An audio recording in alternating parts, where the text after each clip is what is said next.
Ami internaute RTV Dakar nuyu naa leen di leen wax bismillah ci seen plateau 100% information ñu fas yéene leen indi lépp la nga xam ne information bu faar la bu daw ci biir semaine bi sama plateau nag wéetuma ci benn yoon dama ci ànd ak Mouhamed nuyu naa la. maa ngi lay fay di la ziar. delloo ziar. Comment tu vas? Ça va, je vais bien.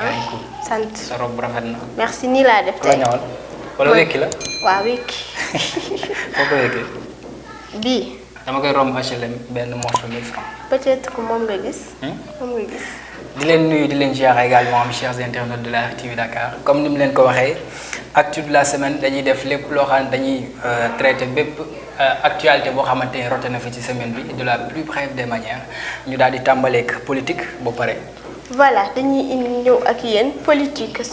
voilà loolu rek la ñuy ubbee xët bu njëkk nekk ci politique wax ci réunion bi ñu doon amal fële sa pencum ndawu réew mi ndaje loolu nag lenn rek moo ko yëkkati woon mooy waxtaanee mbiru ñaari député yooyu di wuyoo ci turu Boubacar Biaye ak El Hadji Amadou Sall ñoom ñaar ñëpp nag bokk ci coalition bi di Benno Bokk Yaakaar ñu leen di tudd ci coowal trafic de passeport diplomatique ñoom nag fu mu ne nii réunion boobu li ko taxoon a jóg rek mooy xool naka la ñuy lalee seen malaanu kiiraay ngir ñu mën a jàkkaarloo ak yoon Mouhamed. yaakaar naa ne il est temps dafa jot. dafa jot. waaw vraiment ba tey ñu wax ci conseil des ministres bi ñu amaloon ci àllarba ji weesu.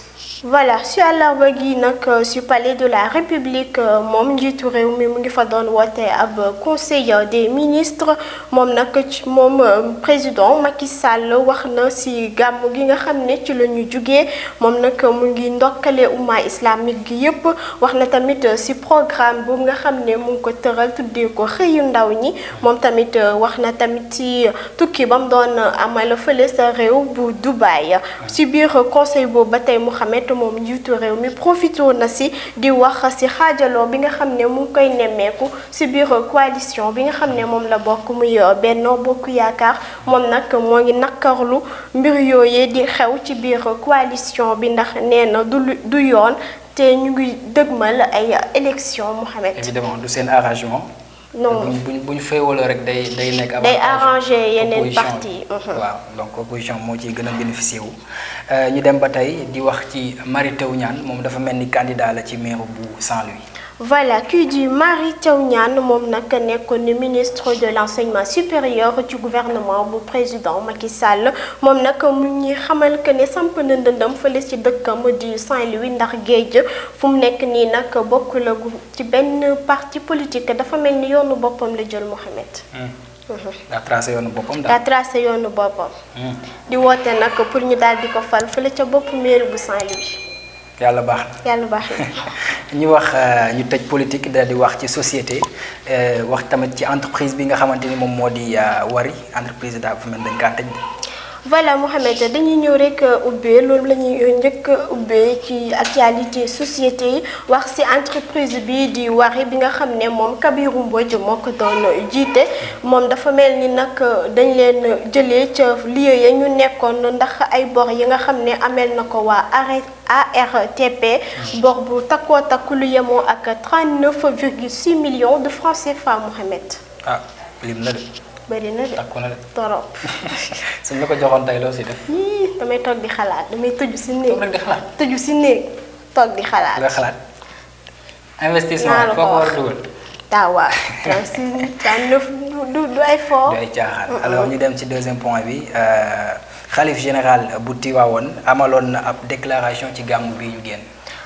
voilà ñu gis ne kii di Serigne Babacar Sy Mansour ci gàmmu bi édition 2021 comme ni mu koy defee chaque année rek génn wax ak sénégalais yi bi pa nag lu ñu mën a jàpp ci loolu rek muy ay kàddu yu mu yëkkati woon mu nekk l'idée avortement médicalisé wax na tamit ci réseaux sociaux yi ak ni ko ndaw yi di utiliser.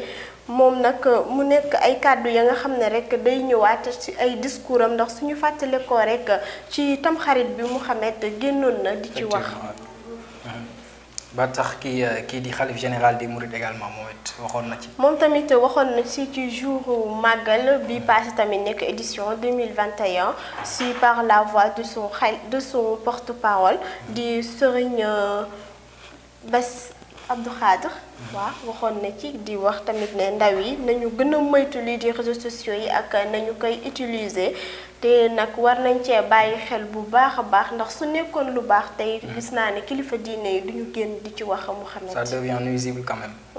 gars yi dañ ko def arme léegi. def nañ ko arme di ci defante dem tamit bay dugg si biir këru diine yi ñu siy gis ay defante mu nekk des utilisations ya nga xam ne c'est très néfaste ndax li di réseaux sociaux yi mënoon nañ di si ñii par exemple ñiy def ay commerce di si jàllale seen commerce en ligne am na ay avantages pourquoi pas nous jeunes nag duñu focaliser wu sur les avantages mais plutôt que dañuy dem di dugg si kër diine yi di jaxasalante kii moo gën kii diw kii moo gën kee mu nekk la nga xam ne war na ay règlement de compte ñi di si vilipender seeni morom mu nekk vraiment des actes ya nga xam ne ñu ngi koy ñaawlu bu baax a baax te bu ñu gisee Mouhamed kàddu yi nga xam ne suñu kilifa diine yi ñu ngi koy yëkkatiwaat war nañ ñoo yee ñu xam ne kat fi ñu tekk suñu tànk war nañ kaa xoolaat bu baax a baax comme que ñoom lañ fi am te ñoom it saa yu ñu waxee rek ñoom kersa seen wax donc war nañ xoolaat bu baax a baax suñu taxawaay ñun jeunesse bi ñu xoolaat bu baax a baax ni ñuy utiliser internet. réseaux sociaux nekk na loo xamante ni mën nga si def lu bëri. lu dul yàqante. xam nga mën nga si gérer say business mën nga si def commerce comme ni nga ko waxee. mën nga si def yu bëri daal ñu bàyyi yàqante beeg ngaañante beeg yàq kii. amul sens quoi amul sens jëmewul ñu fenn. alors ba tey ñu wax ci ki nga xamante ni moom moo di livreur bi nga xam ne dafa daw ak 11 millions benn commerçant.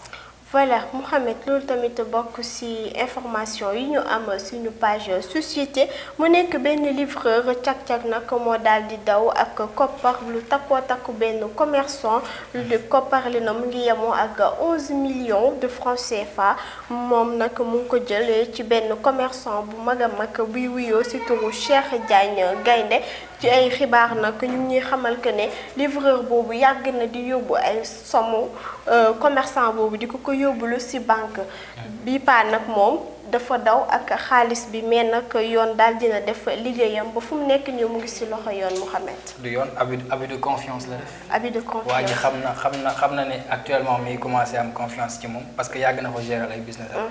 yàgg na ko livrer xam nga tamit. bu ñu jël ñëpp rek def leen maanaam. jàppee leen sa bopp kóolute dafa doy waar. nit boo ko wóoloo moom da nga xool bu baax a baax. te mbiru xaalis dafa complexe Mouhamed. voilà dafa sax si xol. mbaa di da nga ko bëgg 11 millions. kenn mënu koo bañ. xaalis 11 millions.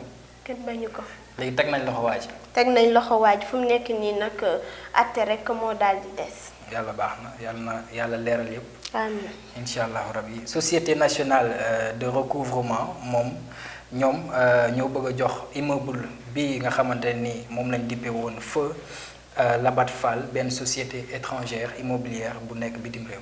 voilà mu nekk société bi di SNR di société nationale de recouvrement ñoo bëgg saax-saaxee li fi transporteur bu mag boobu bàyyi di feu Labat Fall.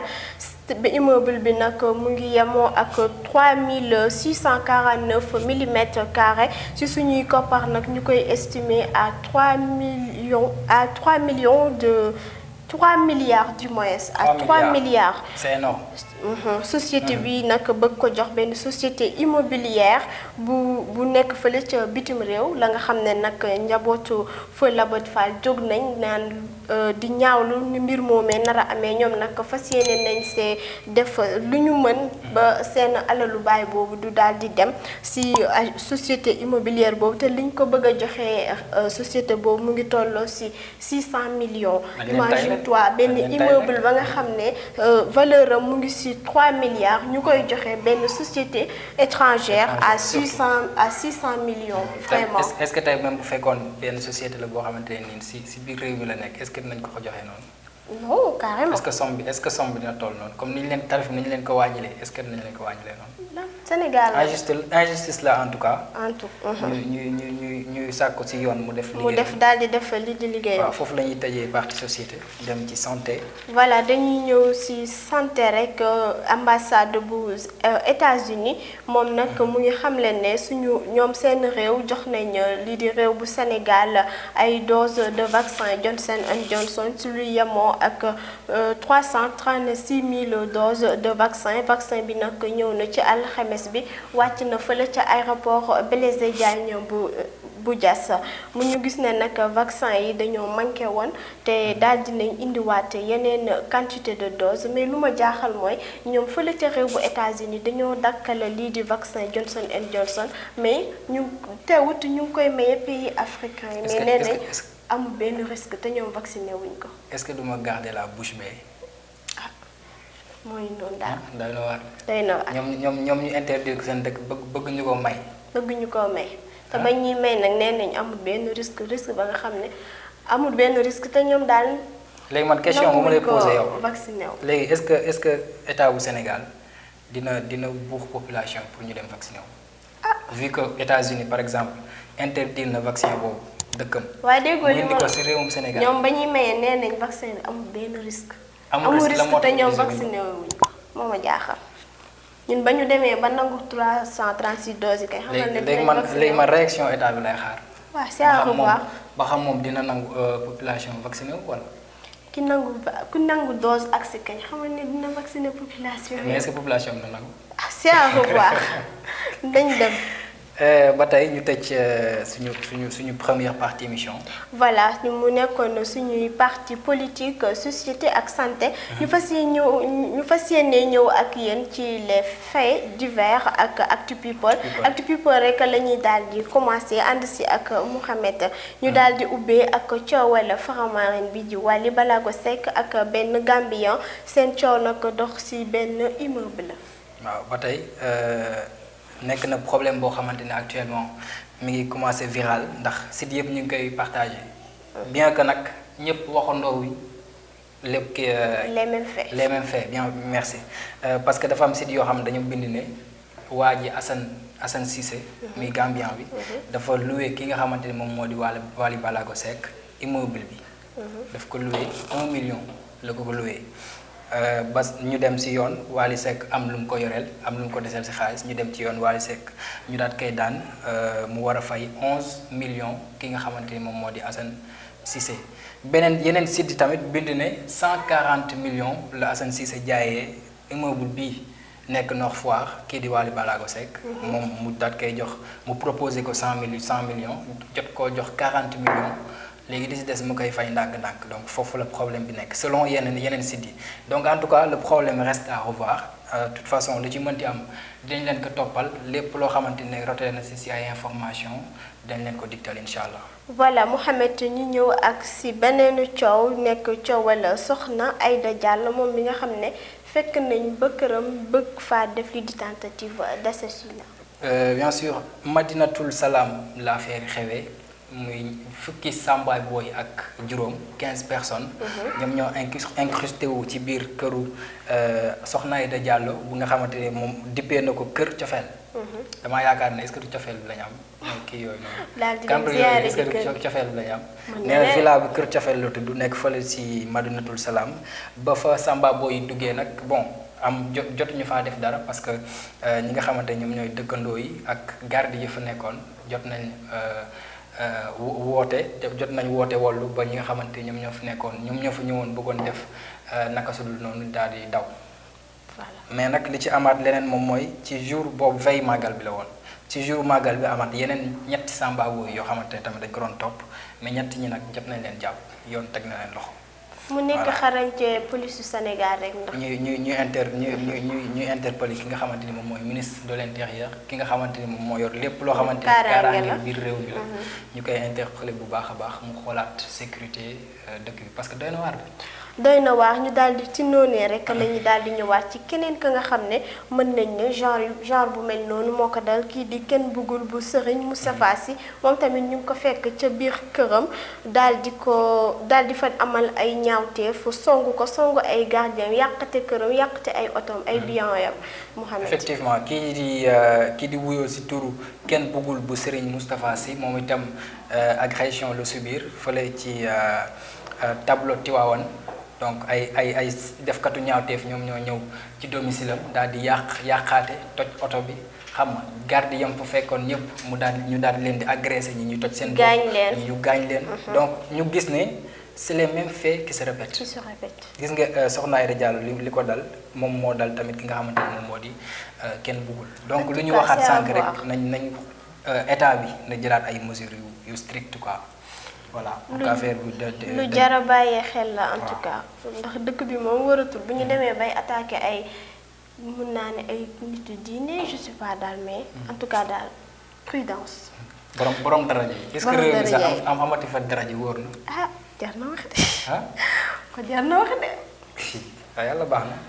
yal nañu yàlla sàmm ñun ñëpp. yal nañu yàlla sàmm ñu daal di ñëwaat ci beneen rek muy ki nga xam ne moom tamit mu ngi def buzz ci réseaux sociaux yi di seetkat bi di Adjaratou Daba Boye. kii di Adjaratou Daba Boye ñëpp xàmmee ko ràññee ko ci seet bi nuy def mu di gisaane bu mag gisaane nañ ko wax wala. gisaanekat bu mag moom it dafa xam nga ne fan yee passé dañ ko doon takk. voilà donc mu defoon nag benn vidéo laa baan.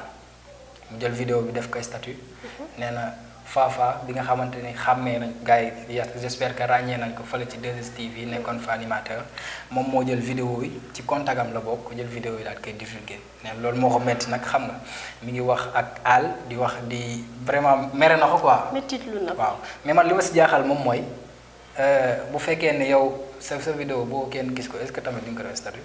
moo jaaxal ñëpp. mais tamit elle a raison d'une part ndax.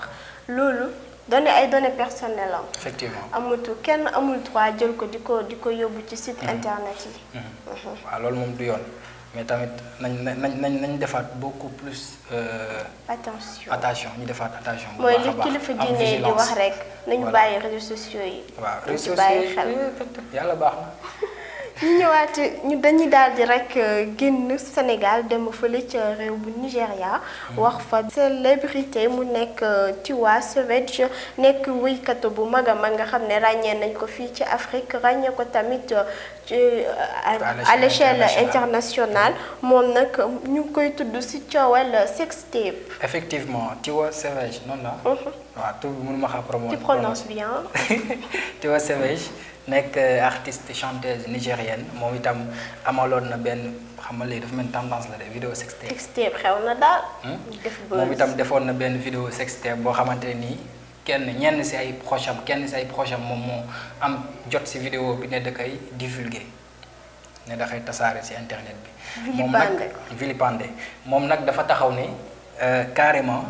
du wuyu ci chantage yooyu parce que waaye da ko doon chantage di ko laaj xaalis moom dafa ne carrément ci benn concert am jàkkaarloo ay fansam ne leen ne vous inquiétez pas parce que du ma fay xaalis pour ñu bañ a divulguer samay vidéo voilà donc yaakaar naa ne nag peut-être dafa yaakaaroon ne bien avant ñuy divulguer vidéo yi peut-être dafa yaakaaroon ne vidéo yi du egg ci internet bi wala amul woon audace boobu voilà dafa yaakaar ne waa ji day sóob mais waa ji mujj na xaa weer daal.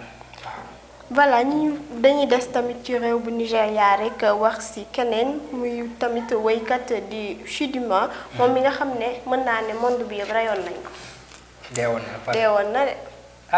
en tout cas kii di Chidinma moom itam nekk nigérienne artiste chanteuse ñu ràññee ko bu baax a baax Chidinma moomu fan yi jamono ji ñu weesu.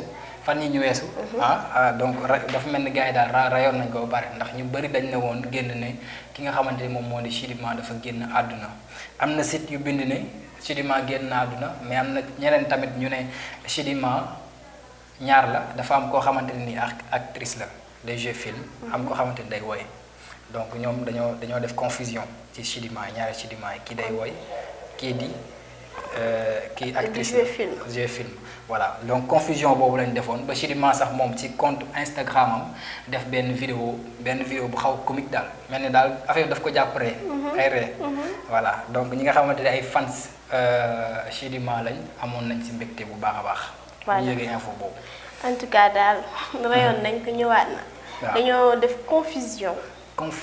D'accord dañuy daal di rek tëjee ak ki nga xam ne mooy suñu maam Binta Faye moom mi nga xam ne mën nañ ne daal moom gàddu na bësu gàmmu gi daal moo ko téye ci ay loxoom. bës du wees. te du ci bës du wees kan moo ko waxoon que ne à cet âge dina daal di foqati bës fan yi daal Sénégal riir ñëpp man damay. ci kan la nangoo bës bi sax parce que bës dañ koy passante de. dañ koy passante bës ba léegi nan la la ndeyloo.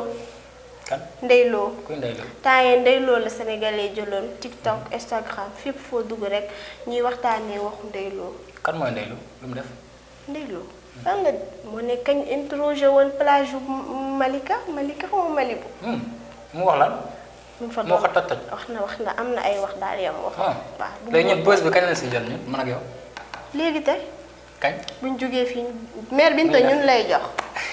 ñu ay mère Binta Faye xam j'espère que wax boobu noonu dafa nekk sax dafa dem ba nekk benn expression boo xamante ne jeune dañ koy utiliser di ko tooñante seen statut WhatsApp di ko partager TikTok mère Binta Faye mu nekk benn mère boo xamante ne dafa demoon gàmm.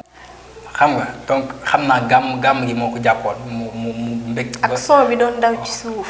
son boobu foofu la doon dawee. son yi mu doon daw ci suuf. son wax nga dëgg yow son bi la kay. rythme bi la jël mère Binta Faye. est-ce que xam nga mère boobu noonu mujj na see dem Fès bës bi mujj na ko yóbbu Fès de Maroc. waaw. Sénégalais yi def nañu lu rafet ndax gisoon naa ñu benn tiktoker di annoncé que ne nañu ubbi benn compte Wave ba nga xam ne képp ka nga xam ne rek am na loo ko mën a jox rek. loo ko mën a baaxee ci contentement bi nga xam ne seddal na fi xolu sénégalais yi. kon compte ba moo daal di àgg ba 2 millions. macha allah non seulement bégal na leen. féexal na seen xol. mais tamit may na leen abonné. macha allah tiktoker kenn ku nekk boo jëlee vidéo kii mère Binta Faye comme que fan yii yëpp amuñu woon niñ tiktok mère Binta Faye may na leen abonné de. macha allah suñu maam booy yal na jàmmam yàgg. yàlla na fanam gudd bu baax a baax fanam gudd jàmmam yàgg macha allah. kon nag Mouhamed loolu lañ indiloon suñuy mbokk internet RTV Dakar di balaa ñëw tëj rek balaa ma laa jox tamit ngay tàggatoo balaa ma fàtteeti damay daal di nuyu rek ki nga xam ne moo nekk si ginnaaw caméra bi l'international Mamadou. Alors merci beaucoup mesdames, messieurs, amis chers internautes de la RTV Dakar ñu ngi leen di jox rendez-vous samedi prochain Inch'Allah ci seen chaîne bi di RTV Dakar votre chaîne de référence mais également votre chaîne de préférence Asti. Voilà Mouhamed di amoon na contentement bokk ak yow plateau bi chers amis internautes lii lañ leen andiloon di leen jox dig daje très prochainement samedi di leen wax bon week-end à vous. Inch'Allah.